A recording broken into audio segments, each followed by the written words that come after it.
नमस्कार।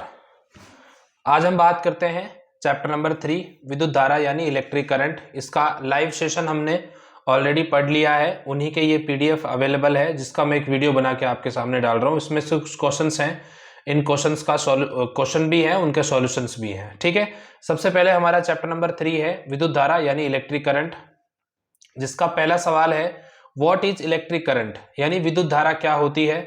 It has direction but it is scalar quantity why, यानी इसके पास दिशा होते हुए भी ये क्या है, एक अदिश राशि है। क्यों? तो सबसे पहले हम इलेक्ट्रिक करंट की डेफिनेशन पढ़ते हैं। तो क्या होता है, rate of flow of charge, यानी आवेश के प्रवाह की दर जो होती है उसी को अपन क्या बोलते हैं, धारा, यानी rate of flow of charge. इसका क्वेश्चन फॉर्मूला क्या होता है, I is equals to del Q upon del T. Del Q upon del T कब आता है, जब हम औसत की बात करते हैं यानी एवरेज की बात करते हैं। और I is equals to D Q upon D T formula हम कब यूज करते हैं, जब हम इसके इंस्टेंटेनियस वैल्यू की बात करते हैं। ठीक है, और एक क्वेश्चन है कि स्केलर क्वांटिटी क्यों है, क्योंकि इसकी ये कभी भी वेक्टर रूल्स को फॉलो नहीं करती। क्या नहीं करती, ये वेक्टर रूल्स को फॉलो नहीं करती। हमारा क्वेश्चन नंबर 2 है what is direction of electrons in following in flowing of electric current, यानी जब इलेक्ट्रिक करंट फ्लो होती है तो उसके अंदर जो इलेक्ट्रॉन्स उसकी डायरेक्शन क्या होती है। सॉल्यूशन है direction of electron just opposite to the electric current, यानी जो इलेक्ट्रिक करंट के जस्ट अपोजिट कौन होते हैं, डायरेक्शन ऑफ इलेक्ट्रिक करंट होते हैं, इलेक्ट्रॉन्स होते हैं। ठीक है, उसके बाद क्वेश्चन नंबर 3 जो हमारा है उसके हम बात करें तो ये है calculate resistance in given graph, यानी ये ग्राफ में आपको वोल्टेज और करंट की वैल्यू शो की हुई है और क्या पूछा है आपसे, रेजिस्टेंस पूछा है। ऐसे क्वेश्चन आपके एग्जाम में बहुत बार आए हुए हैं, आप देख लेना, जो प्रीवियस ईयर के एग्जाम पेपर है उनको उठा के देख लेना, ऐसे क्वेश्चंस आपको बहुत मिल जाएंगे। ठीक है, यहाँ जो रेजिस्टेंस का फॉर्मूला होता है वी अपॉन आई। अब हम किसी को देख लो, आप देखो अगर v की आई की वैल्यू 2 ले लेते हैं तो यहाँ पे अपने को v की वैल्यू भी 2 लेनी पड़ेगी, तो क्या ले देंगे अपन 2 अपॉन 2 1 एम्पियर। अगर मान लीजिए यहाँ पे v आई की वैल्यू 4 लेते हो आप, v की वैल्यू 4 होगी तो 4 अपॉन 4 क्या हो जाएगा आपका 1, यानी हर सिचुएशन में आपका जो रेजिस्टेंस क्या मिलेगा, 1 ओम मिलेगा, यानी इसमें जो रेजिस्टेंस की वैल्यू होगी वो क्या होगी आपकी 1 ओम होगी। उसके बाद नेक्स्ट क्वेश्चन है हमारा, वो है कि what factor on which resistivity depend, यानी ऐसे कौन से फैक्टर्स हैं जिन पर रेजिस्टिविटी डिपेंड होती है। तो ध्यान रखना, रेजिस्टेंस जो होता है वो लेंथ के प्रोपोर्शनल होता है, रेजिस्टेंस 1 अपॉन ए के प्रोपोर्शनल होता है। इन दोनों इक्वेशन से हमारा आता है आर प्रोपोर्शनल एल अपॉन ए, और यहां से एक कांस्टेंट आ जाता है रो, तो यहां से क्या हो जाता है R is equal to rho L upon A. Rho होती है रेजिस्टिविटी। अब रेजिस्टिविटी ध्यान रखना लेंथ, एरिया और रेजिस्टेंस पर डिपेंड नहीं होती है। तो रेजिस्टिविटी किस पे डिपेंड होती है, रेजिस्टिविटी डिपेंड होती है मटेरियल पर। मटेरियल मतलब जिस पदार्थ से, जो तत्व, जो आपको वस्तु है या जो आपका धातु है या जो आपने तार लिया है वो किस पदार्थ का बना हुआ है, इस पर निर्भर करती है रेजिस्टिविटी यानी प्रतिरोधकता। ठीक है, तो अगला क्वेश्चन है हमारा when resistance of 10 metre long, यानी कोई रेजिस्टेंस वायर है जो आपका कितना है, वायर है, अपन इसको बोल सकते हैं, हाँ, when resistance of 10 metre long and, ये वायर बोल सकते हो आप, व्हेन वायर बोल सकते हो, इसकी जगह क्या लिख सकते हो आप, wire. When wire of 10 metre long and 2 metre square cross section area of the conductor is 10 ohm of the conductor and resistance is 10 ohm, full stop. If length of conductor is half, यानी उसकी length जो है उसको क्या कर दिया, half, become half बोल सकते हो, become half and cross section area is doubled, then what impact on resistivity, यानी अगर किसी वायर की लेंथ को अपन हाफ कर देते हैं, उसके क्रॉस सेक्शन एरिया को डबल कर देते हैं, तो रेजिस्टिविटी पर क्या इंपैक्ट पड़ेगा। मैंने आपको पहले यहाँ पे बताया है कि जो रेजिस्टिविटी है किस पे डिपेंड होती है, वो मटेरियल पे डिपेंड होती है, लेंथ, एरिया और रेजिस्टेंस पर नहीं होती। तो यहाँ भी रेजिस्टिविटी डिपेंड नहीं होगी। तो रेजिस्टिविटी जब डिपेंड ही नहीं होगी तो लेंथ आप कुछ भी रखो, एरिया कुछ भी रखो, कोई फर्क नहीं पड़ता। इसलिए हम कह सकते हैं कि रेजिस्टिविटी डज नॉट चेंज, यानी रेजिस्टिविटी यहाँ पर परिवर्तित नहीं होगी। अगला क्वेश्चन है what is relation between J sigma E. J होता है यहाँ पे करंट डेंसिटी यानी धारा घनत्व, सिग्मा यानी चालकता, और ई मतलब विद्युत क्षेत्र, यानी विद्युत क्षेत्र और धारा घनत्व, इसके मध्य क्या संबंध है। तो जे इक्वल्स टू क्या होता है, सिग्मा ई। तो ध्यान रखना J current density formula I upon है और एक वेक्टर क्वांटिटी, ये चीज आप ध्यान रखना। जो आपका सिग्मा है ये कंडक्टिविटी, इसको बोलते हैं 1 अपॉन रो। ठीक है, अगला क्वेश्चन अपन देखते हैं। तो यहाँ पे क्वेश्चन आता है कि डिफाइन ड्रिफ्ट वेलोसिटी, यानी आपको क्या करना है, ड्रिफ्ट वेलोसिटी को डिफाइन करना है। अब ड्रिफ्ट वेलोसिटी क्या होती है, ये कोई कंडक्टर है, इस कंडक्टर के यहाँ पे अपन इलेक्ट्रिक फील्ड अप्लाई कर रखा है। जैसे ही हम यहाँ पे इलेक्ट्रिक फील्ड अप्लाई करेंगे तो इस कंडक्टर के अंदर ये जो आपके इलेक्ट्रॉन्स है ये मूव करना स्टार्ट कर देंगे, तो इनकी क्या होगी, एवरेज वेलोसिटी होगी। जो इनकी एवरेज वेलोसिटी होगी उसी को अपन बोलते हैं ड्रिफ्ट वेलोसिटी। तो लिख सकते हैं यहाँ पे, in the presence of electric field average speed of the electrons is known as drift velocity, यानी विद्युत क्षेत्र के प्रभाव में इलेक्ट्रॉनों का जो औसत वेग होता है उसी को अपन क्या बोलते हैं, ड्रिफ्ट वेलोसिटी, यानी अपन अपवाह वेग बोलते हैं। ठीक है, तो अगला क्वेश्चन है आपसे, what is the mobility. Mobility का formula mu is equals to VD upon E. VD हमारा ड्रिफ्ट वेलोसिटी होता है, जिसका फॉर्मूला आपके सामने लिखा हुआ है ई टो। टो होता है यहाँ पे रिलैक्सेशन टाइम यानी विश्रांति काल, ई होता है विद्युत क्षेत्र यानी इलेक्ट्रिक फील्ड, और एम होता है यहाँ पे मास। ठीक है, मोबिलिटी के अंदर वीडी अपॉन ई का फॉर्मूला बन गया, और इसका जो यूनिट होता है वो होता है metre upon second, volt upon metre E का होता है वो, और वेलोसिटी का होता है मीटर अपॉन सेकंड। तो अपन इसको सॉल्व करें तो मीटर अपॉन सेकंड, इसको उल्टा कर लिख देंगे मीटर अपॉन वोल्ट, तो क्या आ जाएगा metre square volt into second. ये क्या हो जाएगी, इसकी यूनिट हो जाएगी, और इसकी यूनिट डायमेंशन भी आप इस तरीके से निकाल सकते हो। ठीक है, अगला क्वेश्चन है, right limitation of Ohm's law, यानी ओम्स लॉ की लिमिटेशन लिखो। देखो भाई, कभी भी मटेरियल का टेम्परेचर चेंज होगा, यानी उस मटेरियल का टेम्परेचर चेंज होते हैं वहां पर लॉ एप्लीकेबल नहीं होगा। वैसे ही जैसे आपने ये कंडक्टर लिया, इसका ये प्लस वी है, ये माइनस वी, अगर आपका पोटेंशियल प्लस वी से माइनस वी की तरफ हो सकता है, वी प्रोपोर्शनल आई यहाँ पर लागू हो, लेकिन अगर आप इसके डायरेक्शन चेंज कर देते हो पोटेंशियल की, यानी पोटेंशियल की पोलैरिटी चेंज कर देते हो आप, तो पोलैरिटी चेंज करते ही यहाँ पर ये ओम्स लॉ एप्लीकेबल नहीं होगा। ये चीज आप ध्यान रखना, ये दूसरी लिमिटेशन थी। अगला क्वेश्चन है, व्हाट इज द शक्ति, यानी शक्ति क्या है, और व्हाट इज द पावर, यानी विद्युत शक्ति क्या है और पावर क्या है। तो P का फॉर्मूला होता है W अपॉन टी, लेकिन W जो होता है यहाँ पे आई स्क्वायर आर टी होता है, यानी किसी एकांक जो आपका समय होता है उसमें कोई धातु प्रतिरोध होता है, उसमें धारा को ले जाने में एक कार्य करना पड़ता है, इसको बोलते हैं आई स्क्वायर आर टी। जब इसकी वैल्यू आप यहाँ रहोगे तो आपका आ जाएगा आई स्क्वायर आर।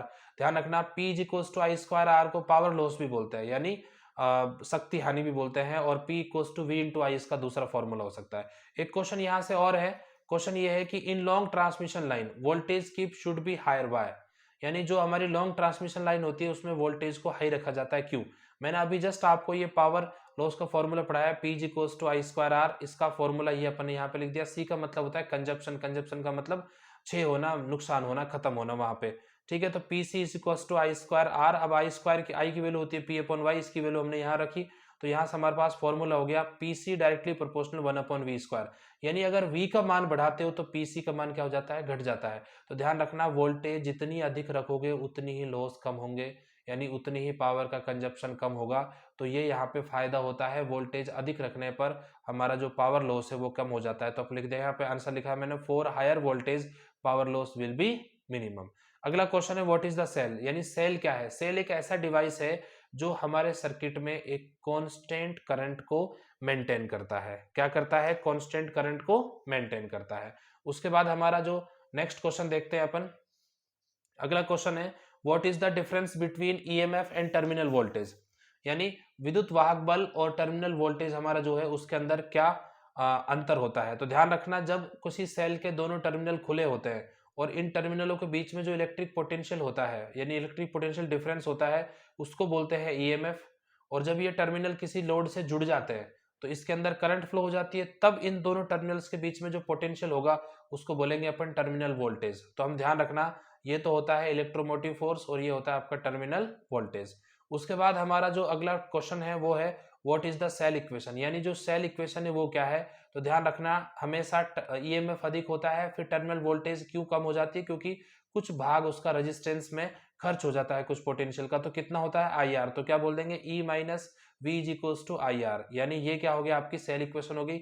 इसी सेल इक्वेशन से हम ये इक्वेशन भी बना सकते हैं, इससे ये भी बना सकते हैं, और इससे हम ये भी बना सकते हैं। उसके बाद अगला क्वेश्चन है, derive relation of equivalent EMF of series, यानी आपको पैरेलल कॉम्बिनेशन बनाना है। तो इसके लिए हमने एक वीडियो बना रखा है इंटरनेट पे जाके, आप वहां जाके उस वीडियो को देख लेना, तो आपको ये अच्छे से समझ आ जाएगा। अगला क्वेश्चन है, व्हाट इज द केसीएल, यानी केसीएल क्या होता है। किसी नोड पर सभी धाराएं, सभी करंट का जो टोटल समेशन होता है, यानी अलजेब्रिक सम होता है, वो जीरो होता है। यानी किसी नोड किसको बोलते हैं, जिसमें बहुत सारी ब्रांचेस मिलती हैं, मिनिमम 3 ब्रांचेस मिलनी चाहिए, अधिकतम कितनी भी हो सकती है, उसको क्या बोलते हैं, यहाँ पे नोड बोलते हैं। और इन ब्रांचेस में क्या होती है, करंट पास होती है। तो अपन कह सकते हैं कि इस नोड पर आने वाली करंट किसके बराबर होती है, जाने वाली करंट के बराबर होती है। तो लिखते हैं incoming current is equal to outgoing current. अगला क्वेश्चन है कि calculate electric current I in this given circuit. देखो भाई, अगर करंट आई इधर फाइंड करनी है तो अपन इधर से स्टार्ट करेंगे। तो देखो 2 अंदर आ रहा है, एक बाहर चला गया तो एक बचा, एक 2 और अंदर आ गया तो एक और 2 कितने हो गए, 3 एम्पियर हो गए। 3 इधर जाएगा तो x की वैल्यू कितनी हो गई, 3। अब 3 में एक ऐड हो गया तो 4 हो गया, 4 में 2 चला गया तो कितना बचा, 2। तो I की वैल्यू कितनी आ जाएगी, 2 एम्पियर हो जाएगी। एक क्वेश्चन और है आपका, कैलकुलेट I इसमें, यानी करंट आपको यहाँ फाइंड करनी है तो अपने को यहाँ पे करंट की जो वैल्यू है यहाँ से देखनी है। देखो 3 आया, एक चला गया तो 2 बचा, 2 में 2 ऐड हो गया, कितना हो गया 4, यानी x की वैल्यू कितनी आ जाएगी 4। फिर अपन देखो 4 इधर से आ रहा है, 1 इधर हो गया तो 5, और 3 बाहर चला गया तो 5 में 3 चला गया तो कितना बचा 2। तो यहाँ पे जो y है उसकी वैल्यू क्या आ गई, 2 एम्पियर हो गई। अब 2 एम्पियर को इधर भेजा तो 2 ऐड हो गया, उसमें कितना हो गया 5, और एक चला गया इधर तो कितना बचा 3। देखो भाई इसमें 2 और 2 4, 4 में से एक चला गया तो कितना बचा यहाँ पे 3 एम्पियर। तो आंसर कितना जाएगा आपका 3 एम्पियर। उसके बाद हमारा जो अगला क्वेश्चन है वो है कि व्हाट इज द केवीएल, यानी आपका जो केवीएल क्या होता है। तो ध्यान रखना केवीएल होता है summation v is equal to 0, यानी किसी लूप में टोटल पोटेंशियल क्या होता है 0। जैसे मैंने ये ले लिया, देखो अब ये बैटरी है, इस बैटरी का जो पोटेंशियल है ये इसमें जाके डिवाइड हो जाएगा। तो बैटरी का पोटेंशियल v है, डिवाइड इसमें होगा तो यहाँ पे v1 हो जाएगा, v2 v3। अब v1 की वैल्यू यहाँ से निकालेंगे IR1, ये IR2 और ये IR3, क्योंकि पोटेंशियल तो इसमें होगा। अब ओम्स लॉ से जानते हैं अपन v का सूत्र क्या होता है, I इंटू आर, यानी धारा इंटू ओम, आर यानी प्रतिरोध यानी रेजिस्टेंस। तो यहाँ पे हमारा देखो भाई ये पोटेंशियल v ये रहा। अब किस में डिवाइड हो गया, 3 भागों में, तो IR1 IR2 IR3 लिख दिया। अब इन सबको उधर ले जाएं तो 0 के इक्वल हो जाएगा। तो इसलिए तो कहा हमने समेशन v क्या होता है 0 होता है। इसी को बेसिस पे हमने क्वेश्चन किया है। क्वेश्चन है calculate electric current in given circuit. जो हमारे पास सर्किट दिया हुआ है इसमें धारा का मान ज्ञात करो। देखो 6 वोल्ट है तो मैंने 6 लिख दिया। पहला रेजिस्टेंस ये माना तो 2 में आई जा रहा है तो 2 इंटू आई, फिर 1 इंटू आई, फिर 3 इंटू आई। इनको सोल्व करोगे तो आप कितना आ जाएगा 1 एम्पियर आपका आंसर आ जाएगा। ऐसे ही एक क्वेश्चन और है आपके सामने, मैंने सोल्व कर रखा है, आप आराम से बैठ के तसल्ली सोल्व कर लेना। पर इसमें प्रॉब्लम क्या है कि इसमें देखो प्लस इधर दे रखा है तो करंट इधर जानी चाहिए, प्लस इधर दे करंट इधर, लेकिन आपने ये वाली करंट क्यों ली, ये इसलिए ली क्योंकि या इसके पास पोटेंशियल कितना है 8 वोल्ट, इसके पास पोटेंशियल कितना 6 वोल्ट। तो बड़ा कौन है भाई 8 वोल्ट है, छोटा कौन है 6 वोल्ट। चलेगी किसकी, इसकी चलेगी, इसकी चलेगी, तो करंट ऐसे डिसाइड होगी। अब आपका बड़ा 8 है तो ये 6, तो ये प्लस होगा तो ये क्या हो जाएगा माइनस, तो 8 माइनस 6।